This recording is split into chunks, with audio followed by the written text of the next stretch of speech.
ఉదాహరణకి ఒక జాతకంలో శని ఉచ్చ స్థితిలో తులారాశిలో ఉన్నాడని అనుకుందాం. అలా ఉన్నప్పుడు శని ఉచ్చ స్థితిలో ఉన్నాడు కాబట్టి ఏ స్థానం అయినప్పటికీ కూడా సాధారణంగా శని సూచించేటటువంటి వ్యాపారాలు అయితే ఎక్కువగా ఐరన్ బిజినెస్లు ఎక్కువగా వాళ్ళకి రాణిస్తాయి. అయితే ఐరన్ బిజినెస్లో చాలా రకాలు ఉన్నాయి కాబట్టి అందులో వాళ్ళకు అనుభవం ఉన్నటువంటి వ్యాపారాన్ని తీసుకుని వాళ్ళ వ్యాపారం చేసేటట్టయితే కొంతవరకు కూడా వాళ్ళు సఫలీకృతులు అవుతారని నేను ఈ వీడియో ద్వారా నేను తెలియజేస్తున్నాను.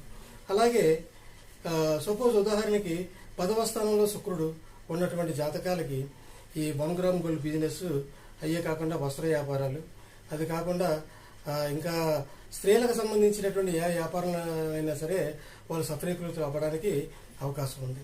అలాగే గురుడు 10వ స్థానంలో కానీ ఉండేటట్టయితే వీళ్ళ పేరు మీద ఫైనాన్స్ వ్యాపారాలు, అలాగే వస్త్ర వ్యాపారాలు కూడా చాలామంది చేస్తున్నారు. వాళ్ళకి కూడా ఇది సక్సెస్ అవుతున్నారు.